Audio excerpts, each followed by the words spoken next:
Ted Cruz, Tom Cotton, Marco Rubio, and Tim Scott are some of the top voices on national security issues in the U.S. Senate.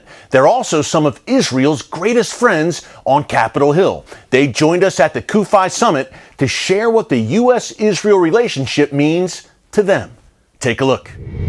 In the Trump administration, we have seen such an extraordinary improvement in terms of our relationship, our friendship with Israel. And it's hard to find any foreign policy area in which there is a sharper change, a sharper divide from the Obama administration, which over and over and over again undermined Israel, tried to attack Prime Minister Netanyahu, tried to really weaken our friendship and alliance, to the Trump administration.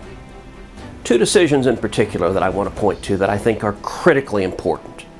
The first is the decision to move the American embassy to Jerusalem, the once and eternal capital of Israel. And I do not think it was coincidental that the very week we opened our embassy in Jerusalem is also the same week that the president announced he was withdrawing from the catastrophic Obama-Iran nuclear deal. That was the second national security decision I referenced, and it is the most important national security decision made in this administration. Peace through strength has always been the best way to deal with the Ayatollahs in Tehran. And the last 6 months have proved this lesson once again. Iran has received a clear message that terrorist violence will be punished with swift and decisive action by the United States military. Iran is down but not out. Anti-Israel agitators are ascendant in the media and on college campuses.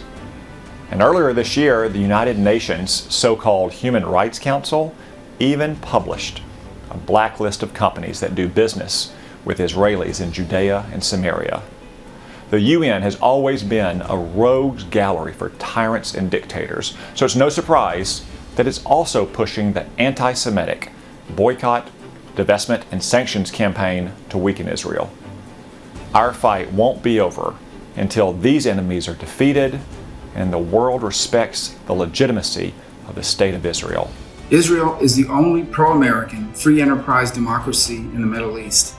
It also happens to be among our strongest allies in the world, and a nation committed for the express and direct purpose that never again will there not be a homeland for the Jewish people as they face threats.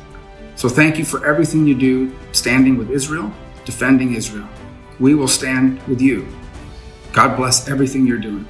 I firsthand have had the opportunity to visit Israel a few years ago, and I'll tell you that breathing the air, touching the soil, seeing the scenes from the Bible, it is something I will never forget.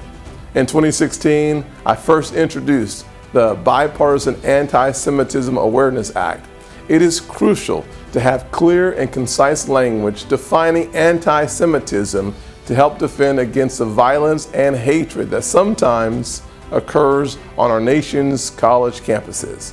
Israel is our friend, one of the closest allies in the Middle East, and a democratic beacon of hope in a region of the world that has so little actual freedom.